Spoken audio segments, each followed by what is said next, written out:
Début d'une nouvelle semaine, nous sommes le lundi 15 décembre 2025. Voici le point.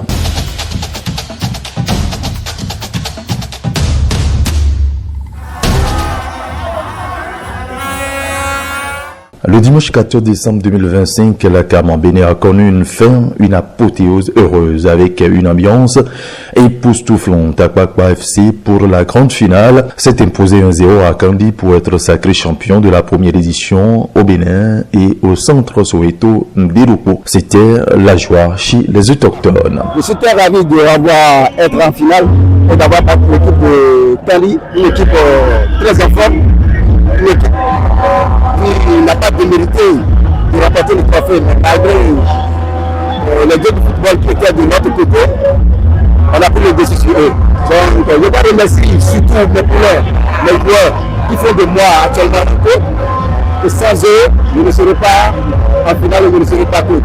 Donc, je dois remercier aussi l'initiateur de cette compétition, celui-là qui a pu rassembler tout temps de filles. Je dois remercier aussi toutes les équipes qui ont participé à cette tournoi. Vive Papa!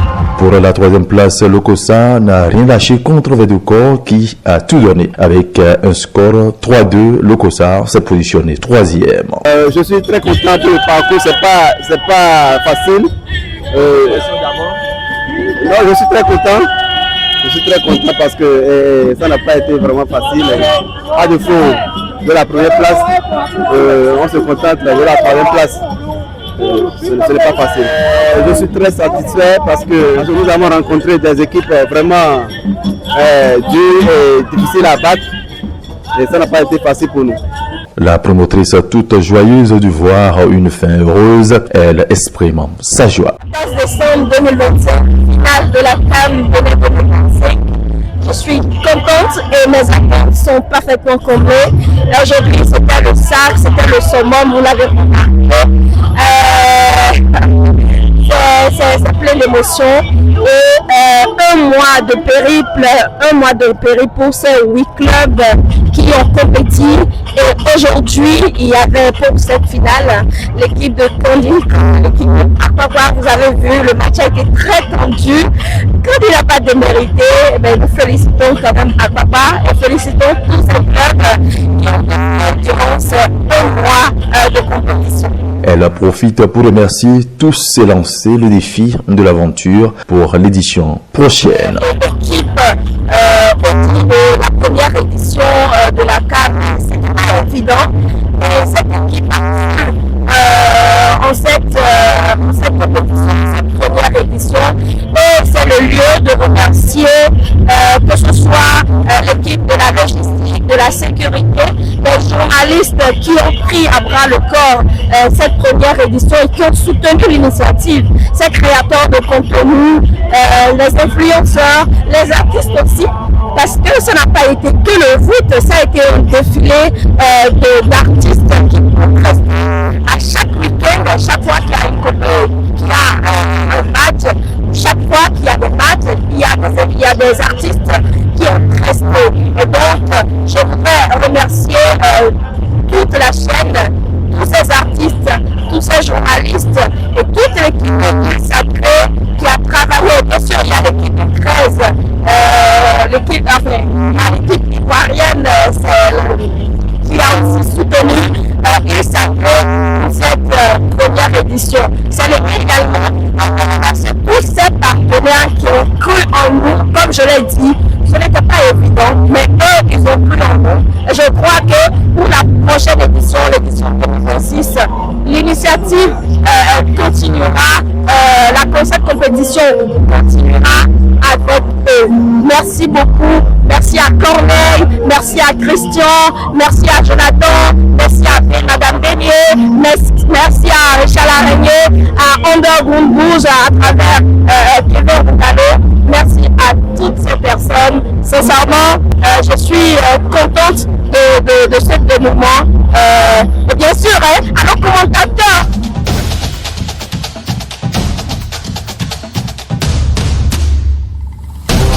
Au siège de la Fédération béninoise de taekwondo, c'est un week-end consacré aux examens de passage de grade. D'abord, le samedi 13 décembre, c'était le dernier examen intermédiaire, un examen qui voit les athlètes confrontés aux épreuves de POMC, de combat imaginaire et le CAS, devant des membres du jury composés du maître Brice Pativon, du maître Kenneth Digwe et du maître Roland Lamandou Selo. Les athlètes des clubs des trois associations AS Colombe du maître Santos, les Gazelles du maître Chitou et Apama du grand maître Cassien Ndigla ont prouvé leurs compétences et ont mérité leur montée du grade. Je suis très heureuse d'être la majeure de ma promotion.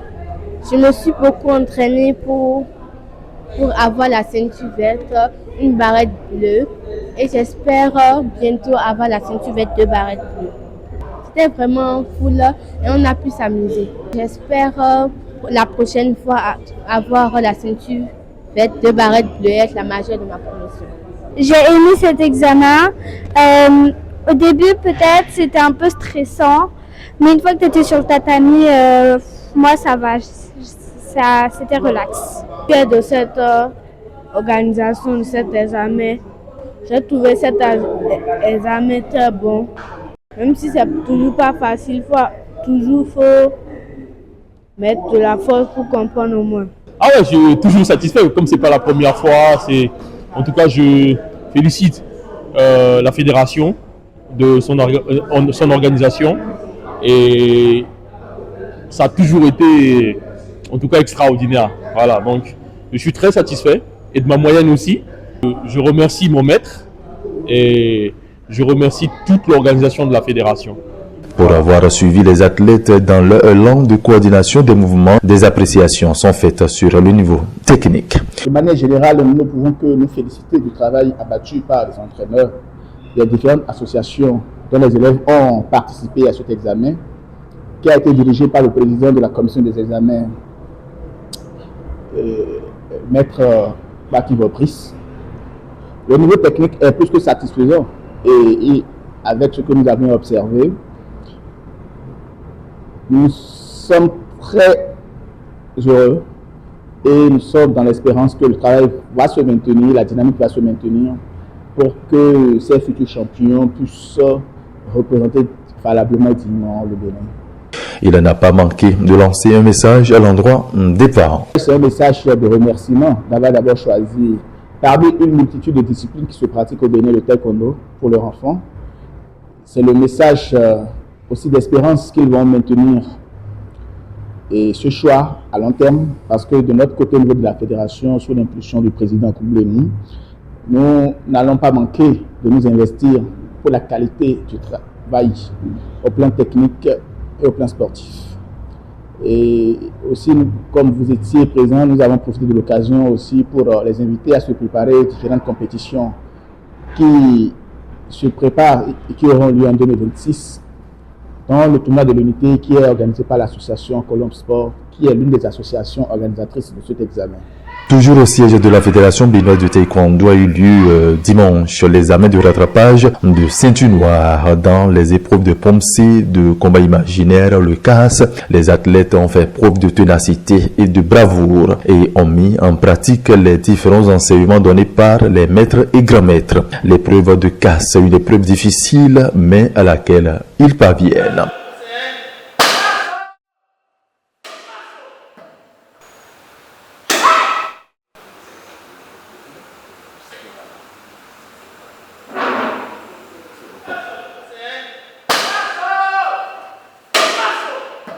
Après la délibération des résultats, ils sont contents de voir passer cette étape. Très bien passé, je pense, mais j'étais un peu stressée.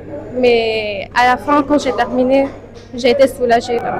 On a fait 2 jours de stage, le vendredi et le samedi. Et durant ces jours de stage, on s'entraînait sur tout ce qu'il y avait sur l'examen, dans l'examen. On continuait à repasser l'examen pour la ceinture noire, 2e dan.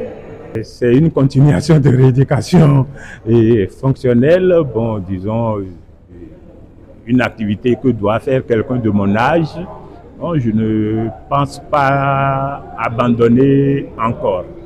Donc, je pense poursuivre Et bon, c'est une occasion pour dire qu'on peut faire le taekwondo à tout temps et à tout âge. Et bon, j'en suis un exemple que ceux qui me connaissent et qui connaissent à peu près mon âge et puissent se dire que bon, on a toujours besoin un peu du taekwondo. Très bien, après 2 jours de stage depuis vendredi. L'évaluation finale c'était ce matin. Et Dieu merci, on l'a eu. C'est plutôt un motif de fierté. Ça reprend plusieurs années de sacrifice, de travail acharné. Et à la fin, on est forcément content d'avoir ce dan-là. Après le passage des examens, des procédures s'imposent pour valider son grade. Les conseils du grand maître Marius Florent d'Acosta qui a laissé quelques mots avant la clôture de la séance. L'administration fédérale, d'abord remercie tous ceux qui sont là et qui ont pu participer d'une manière effective au stage qui s'est débouché par l'évaluation.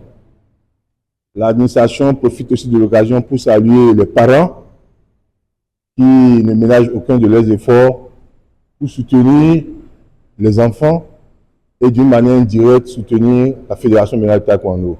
Si c'est maintenant, étant 3e dan béninois, c'est maintenant je commande le Kuki Wong, on ne peut que te délivrer le premier dan et qui prend effet à partir de cette date. Et s'il faut attendre 2-3 ans avant de faire valoriser le 2e dan, 2, 3, 4 ans afin de faire valoriser le 3e dan, je suis dit 4e dan, c'est bon, mais pour la Fédération coréenne, pour le Kuki Wong, je ne suis pas encore 4e dan, parce que c'est maintenant que je viens de commander le premier dan.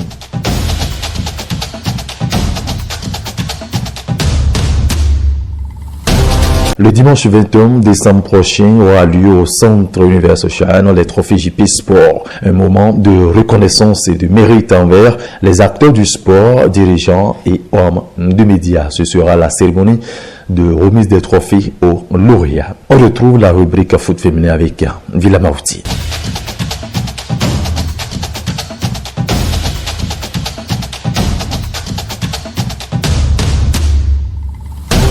Avec Villa Mauti, tout comme chaque lundi soir, nous parlons du foot féminin dans Foot au Stade. Villa Mauti, bonsoir. Bonsoir, cher Aubé, bonsoir à tous les auditeurs de Plus Sport. C'est toujours un plaisir pour moi d'être en direct tous les lundis soirs pour parler du football féminin et du foot de façon générale. Ce week-end, il y a eu beaucoup de rencontres de belles factures. Nous ferons le point de ce week-end avec vous, Villa Mauti. Évidemment, il y a eu des rencontres un peu partout sur l'étendue du territoire national, que ce soit en première division ou en deuxième division.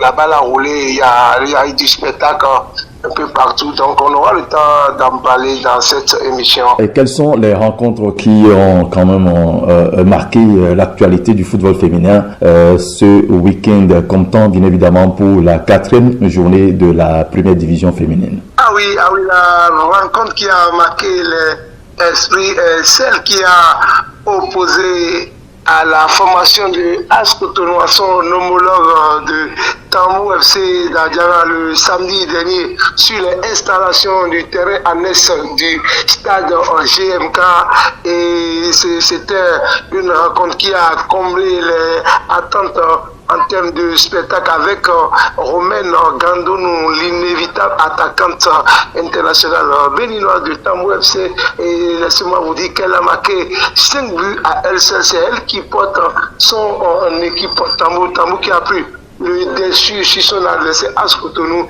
dans une rencontre spectaculaire où les supporters n'ont pas été orphelins du spectacle. Il y a eu 9 buts dans cette rencontre, et c'est Romaine Gandonou qui est quand même l'actrice principale de cette rencontre. Elle a marqué à elle seule 5 buts et elle totalise désormais 11 buts dans le championnat féminin de première division. Après 4 journées seulement, elle est prête pour battre son propre record de la saison dernière qui a 19 buts c'est une attaquante qui est inarrêtable cette saison, cette pépite béninoise. Alors plus de 18 ou 19 buts après, bien évidemment, 4 journées, c'est quand même déjà beaucoup. Et alors on dit que voilà, le championnat féminin béninois est beaucoup plus inférieur à Romaine Gandonou. Pas forcément inférieur à Romaine Gandonou parce que c'est une fille qui a montré son talent face au Super Falcons du Nigeria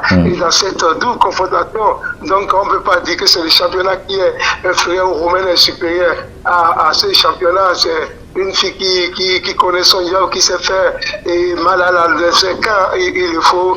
Et il faut simplement dire aussi que les réformes de cette saison peuvent aussi profiter à cette joueuse parce qu'il y a le départ massif des étrangers et désormais le quota est de 6 par équipe. Donc les notes s'expriment désormais et Romaine va quand même faire mal car on sait que c'est une fille, une joueuse dont le football est inné en elle. Je crois bien, elle se retrouve dans son marigot préféré. Et bien avant le démarrage du championnat, elle a fait la promesse, elle a fait la promesse à ses fans de mettre autant de buts qu'elle peut et déjà après seulement elle totalise 11 dans ce championnat et on espère bien qu'elle va continuer à faire trembler les filets. Mais attention, il y a le piège que moi je vois venir, c'est la Romaine dépendance aujourd'hui, c'est elle qui porte son équipe Tambou FC en championnat. Je me demande, je me pose cette question de savoir le jour où elle serait indisposée ou elle ne serait pas et là, est-ce que Tambou aura les armes nécessaires pour gagner des matchs parce que cette saison Tambou a marqué 12 buts et Romaine a un seul ami 11 sur les 12 alors que son équipe encaisse énormément aussi parce que c'est une équipe qui a trop de carences défensivement, une équipe qui a encaissé dans toutes les rencontres qu'elle a disputées cette saison. La première journée, l'équipe a encaissé 1 but, la deuxième journée également 1 but, et puis face à Inovi, 2 buts encaissés, et le samedi, Tambou a encaissé 4 buts, donc il y a cette carence, ce qui a même contraint l'entraîneur de Tambou à changer de gardienne, et la gardienne qui était titulaire est restée sur le banc. Rafi est restée sur le banc. Elle a suivi l'intégralité de cette rencontre depuis le banc de touche, mais sa remplaçante pour sa première rencontre a encaissé 4 buts. Donc le problème de cette formation, c'est la défense. Heureusement que Romaine existe pour marquer des buts. Si elle n'était pas là, je pense que Tambou va se retrouver en difficulté. Il va falloir que l'entraîneur essaie de revoir et cela parce qu'on a vu la Romaine dépendance avec les U20 du côté d'Adjoum. Quand elle n'était pas là, ça a pesé sur les Amazones U20 dans cette compétition de l'UFOA. Donc je pense que l'entraîneur de Tambou va devoir chercher les pièces de rechange nécessaires pour ne pas galérer quand Romaine serait absente. Et voilà, pourquoi ne pas expérimenter, avoir cette expérience en une journée, laisser un temps soit peu Romaine Gandonou sur le banc, expérimenter, pourquoi pas joueuse attaquante, pouvoir voir ce que cela va donner. J'espère que vous avez soulevé toutes les préoccupations possibles et je pense que cela ne va pas tomber dans des oreilles de sourds. L'entraîneur de Tambou doit pouvoir savoir qu'il a un gros travail à faire sans Romaine Gandonou. Exactement. Et les avisés, les passionnés, ceux qui suivent de près le championnat béninois le souhaitent vivement. Il faut laisser du repos à Romaine Gandonou. Le championnat, c'est un marathon. Romaine Gandonou, elle a encore du temps, elle a 3 ans peut-être à faire chez nous avant de s'exporter. Donc il va falloir le manager par moment, lui laisser le temps de se reposer parce que là, c'est une joueuse qui n'a plus rien à prouver dans le championnat béninois. Il va falloir qu'on lui laisse le temps. Elle peut démarrer sur le banc de touche, entrer en seconde mi-temps. Mais vous savez, en championnat, l'entraîneur aussi a besoin des résultats. Donc si elle compte sur une joueuse comme Robert, je ne vois pas l'entraîneur nigérien de cette formation mettre Romaine Gandonou sur le banc de touche, mais c'est le souhait le plus ardent de certains supporters parce qu'ils ont besoin d'une Romaine encore fraîche d'une Roumaine est capable de jouer au haut niveau dans les championnats UP, parce que les gens se disent, est-ce qu'elle ne serait pas fatiguée, est-ce qu'elle ne serait pas émoussée avant de quitter le pays? C'est la grosse interrogation, mais on espère bien qu'elle va garder cette dynamique, cette même forme pour quitter le Bénin dans les années à venir. Oui, j'espère que vos messages ne seront pas tombés dans des oreilles de sourds. L'entraîneur doit pouvoir savoir faire des choix et être, pourquoi pas, prévisible également, et quand même savoir que il reste encore du chemin à faire. S'il faut aménager Romain Gandonou pour pouvoir vivre ses performances, en tout cas, c'est à lui de le savoir. C'est vrai, vous avez dit, il a besoin des résultats pour rester quand même dans la tête du peloton, du classement. C'est très important aussi, mais de l'autre côté, il faut aussi être prévisible, et c'est très important. Exactement. Oui, nous allons parler d'autres rencontres également. Villa Maouti, à part bien évidemment cette rencontre de Tambou où Romain Gandonou a été explosive, bien évidemment, ce week-end. D'autres matchs dans cette rubrique foot féminin. Et oui, évidemment, il y a plusieurs rencontres qui ont livré les verdicts ce week-end un peu partout, que ce soit dans la zone nord ou dans la zone en sud. Il y a Asaba qui a pris le dessus sur son homologue Nadia FC. C'est la première victoire pour l'équipe de Calavi après 3 revers et 6 consécutifs. Asaba a fini par empocher ses 3 premiers points du championnat. Ses 3 premiers points, une victoire à l'arrivée. Asaba qui a joué ce match avec beaucoup de sérénité. Il faut aussi le dire, Nadia a perdu 2 joueurs, bon pas perdu, et 2 joueurs étaient expulsés du côté de Nadia, dont la capitaine Rachidat Mouni qui a vu le rouge en première partie. Tout ça on pesait lourd dans la balance, ce qui a peut-être fait que Asaba a gagné. Je ne sous-estime pas les efforts fournis par les joueuses, mais Asaba a quand même eu ces 3 premiers points de la saison, c'est le plus important. Alors, il faut aussi dire que IMSA en déplacement a battu Cefos sur le score de 2-0. Cefos qui occupe désormais la dernière place dans la poule à Inovi et Espoir FC se sont neutralisés sur le score de 0 but. Qui en toute amitié, il n'y a pas eu de but dans cette rencontre dynamique qui est leader dans cette poule, a confirmé son statut en arrivant à bout de son adversaire du Samneli, le championnat en titre, qui a perdu face à Dynamique 2-0. La rencontre a eu lieu ce dimanche sur le terrain de l'université d'Aboumé et Calavi. C'est Dynamique qui est en tête désormais, 4 matchs et 4 victoires. Ça fait 12 points pour cette équipe entraînée par l'entraîneur Bertrand Boudou alias Beto. Et dans la poule B, il y a Elite AC qui a battu le premier Vasson sur le score de 3-2.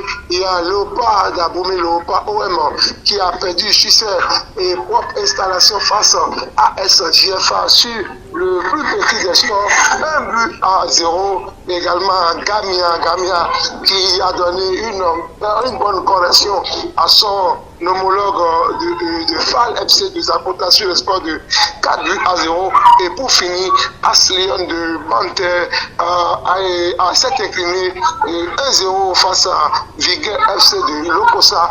Donc c'est tous les résultats des différentes rencontres qui ont eu lieu ce week-end dans la première division du football féminin béninois. Voilà, c'était le tour d'horizon des différentes rencontres, des différentes affiches qui ont eu lieu durant ce week-end pour le compte de la 4e journée de la première division féminine. Alors, Pépé Villa, sinon Villa Maouti, est-ce qu'il y a bouleversement au niveau de la tête du classement après, bien évidemment, tous ces résultats? Non, du tout pas. Dynamique conserve toujours la tête dans la poule A avec 12 points.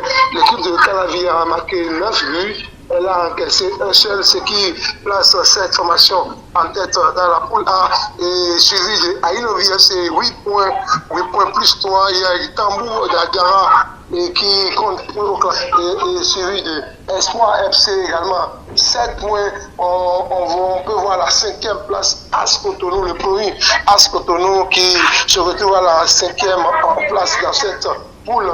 Il y a également l'équipe de JFA, UMSA 6 points, et après on peut voir Nadia FC 4 points, Samneli 3 points, Asaba 3 points et Sefosso 1 point. Voilà le classement de la poule A. Dans cette poule, il va falloir que des équipes féminines comme Cefos redoublent d'efforts pour pouvoir remonter la pente, parce que là, c'est vrai qu'il reste encore beaucoup de journées en cours, mais il faut redoubler d'efforts pour quitter la lanterne rouge du classement dans cette poule. Ah oui, c'est la grosse inquiétude des supporters de la formation de Midomor qui se demandent quel est le sort qui est réservé à leur équipe cette saison. Et c'est Fos FC qui est reconnu comme un centre de formation, une équipe qui forme des joueuses, et ils en ont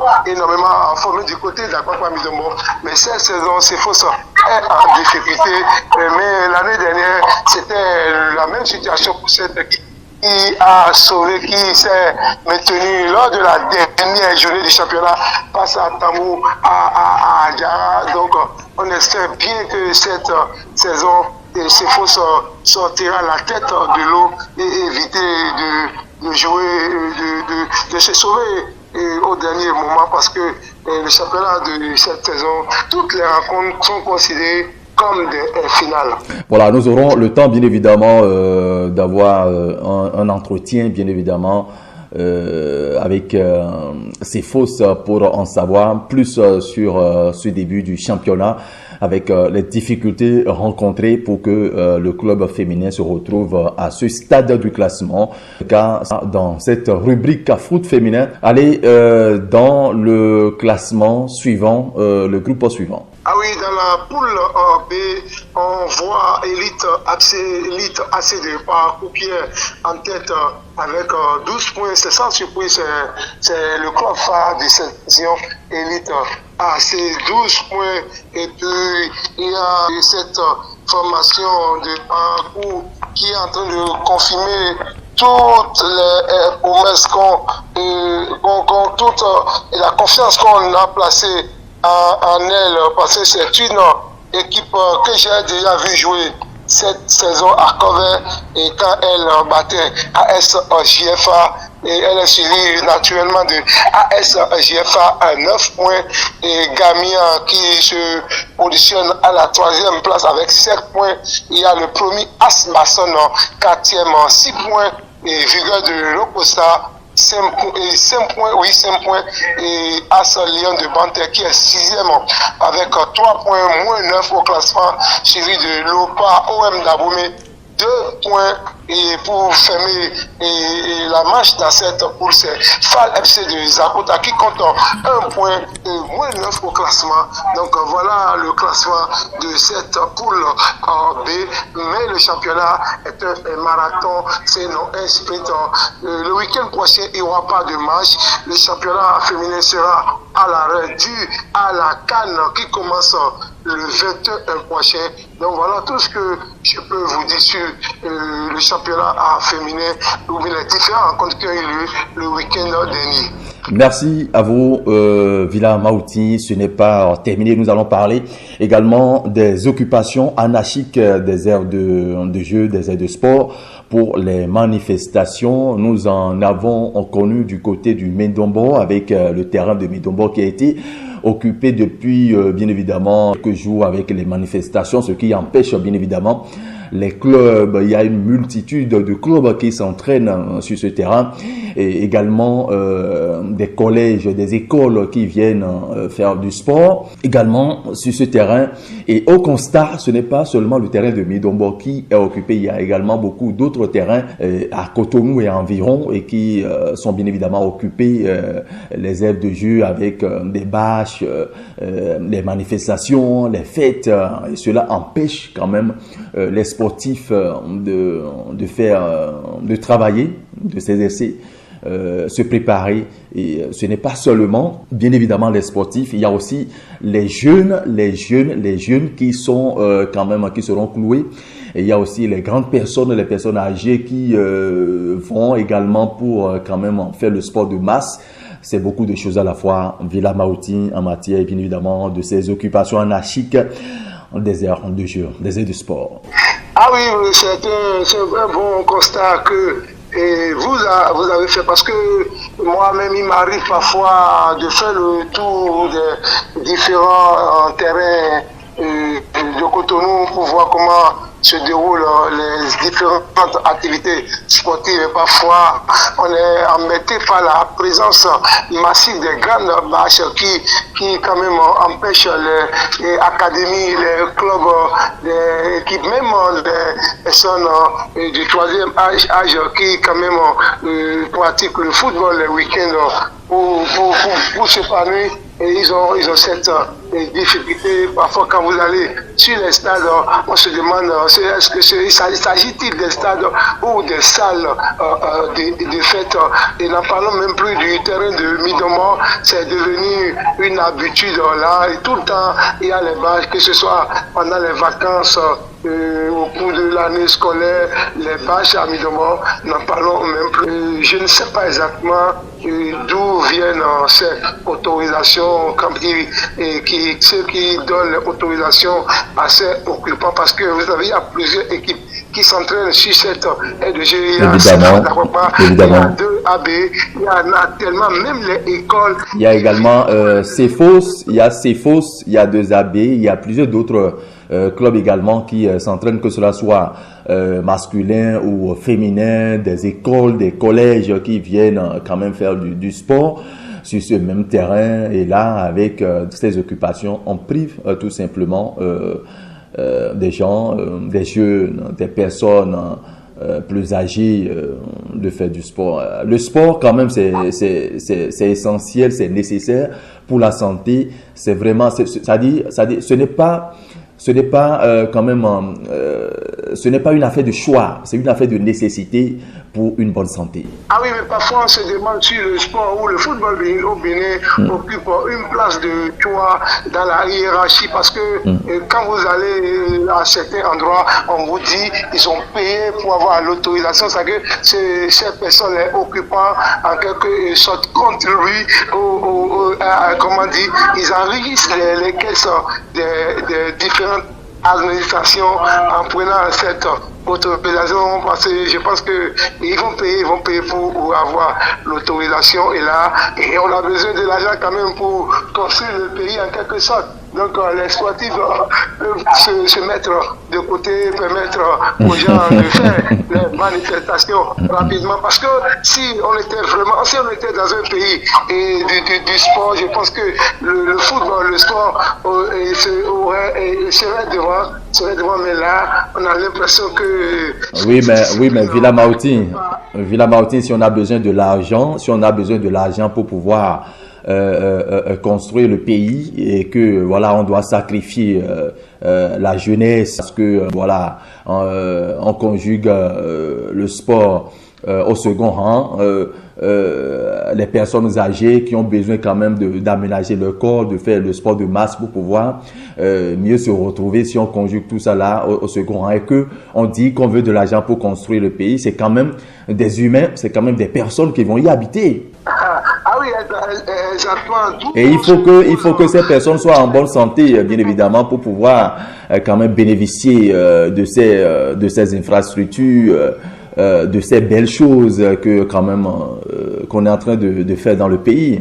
Ah oui, Je vous dis. Maintenant, le problème, est-ce que l'autorisation, puisque vous l'aviez dit tout à l'heure, d'où viennent toutes ces autorisations? En tout cas, nous espérons que tout ce que nous sommes en train de dire ne vont pas tomber dans des oreilles dessous, parce qu'il est très important qu'on puisse sévir par rapport à ces genres de choses et permettre aux gens quand même de pratiquer le sport. Ah oui, bien évidemment, même si on occupait les jeux en ce temps et pendant les week-ends, tout au moins en semaine, il faut permettre aux équipes, aux académies, et à toutes ces personnes, surtout les collégiens qui viennent pratiquer, et pour le PS, qui viennent faire le PS sur ces différentes aides de jeu, d'avoir le temps, mais en semaine on les empêche avec la présence massive des grosses vagues. Ce n'est pas qu'à Midombo qu'on assiste à cette scène. Oui, bien évidemment. Oui.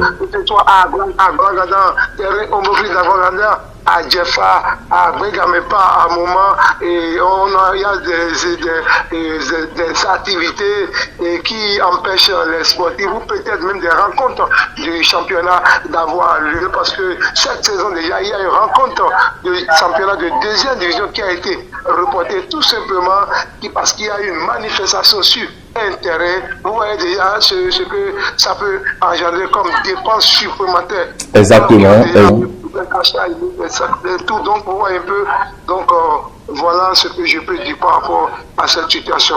Il faut dire même que l'occupation de ces terrains diminue bien évidemment les performances des joueurs, sinon des joueuses des clubs, parce que ils n'arrivent plus à travailler convenablement. Il faut peut-être réduire l'espace pour pouvoir travailler, alors que il y a quand même une certaine norme à respecter pour pouvoir quand même s'entraîner sur un grand espace, puisque c'est quand même des clubs du championnat. Ce n'est pas quand même des clubs qui jouent dans les rues. C'est un championnat, et le championnat, ça se respecte, Villa Maouti. Oui, évidemment. Quand vous ne vous entraînez pas le nombre de fois qu'il faut avant de vous présenter pour les matchs du championnat, forcément ça aura des répercussions négatives sur la performance de votre équipe. C'est une évidence, encore qu'aujourd'hui, avec la démolition du stade, on ne pouvait pas les clubs énormément pour avoir de l'espace. Et là, si on les prive encore de différents stades, c'est vraiment catastrophique. Pour s'entraîner, je pense qu'ils vont galérer. Et il y a déjà comment vais-je le dire, le déséquilibre entre les équipes, parce que certaines formations s'entraînent sur les aides de jeu synthétiques, d'autres dans les aides de jeu sablonneuses. Donc il y a déjà tout un déséquilibre. Il y a déjà tout un déséquilibre dans le travail et dans le rendement également. On ne pourra pas avoir, alors que au même moment vous avez le gouvernement qui quand même finance le sport en général à travers quand même des subventions colossales pour pouvoir accompagner et s'attendre bien évidemment à des rendements à la fin de la saison. Il faut pouvoir travailler, pour pouvoir donner, pour pouvoir s'attendre à ce rendement, Villa Maouti. Exactement, le gouvernement fait énormément pour l'éclosion, pour l'émergence de cette discipline en construisant les différents stades un peu partout dans le pays, avec la subvention qui vient accompagner les classes. C'est que le gouvernement attend énormément des belles performances de toutes les équipes, les choses qui sont prises en compte dans le dispatching des subventions. Donc les performances certainement sont prises en compte désormais. Donc il va falloir que les chances soient vraiment équitables à toutes les formations. À toutes les formations, bien évidemment.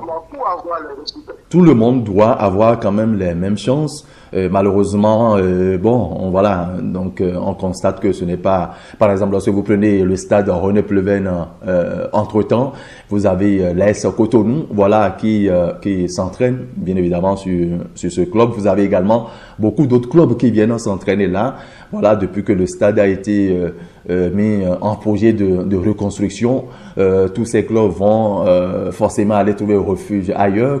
Oui, encore que les équipes qui reçoivent au stade GMK n'ont pas l'autorisation, si mes informations sont bonnes, de s'entraîner sur cette aide de jeu parce qu'on a vu un communiqué qui interdisent aux différentes équipes qui reçoivent la descente sur cette aide de jeu. Donc les équipes s'entraînent dans les terrains de fortune et ceux qui peuvent ont les terrains synthétiques comme celui du bicentenaire pour s'entraîner, mais tout le monde n'a pas les moyens nécessaires. Donc on voit des équipes comme Victoria qui s'entraînent à Papa Midombo sur un terrain sablonné, mais qui nous reçoivent sur le terrain synthétique, sur la pelouse synthétique du stade GLK, tout comme 2AB qui s'entraînent à Midombo, mais qui est privé de ce terrain pour s'entraîner. Vous voyez déjà le déséquilibre. Le déséquilibre total, c'est un déséquilibre total. Parce qu'on ne peut pas s'entraîner dans du sable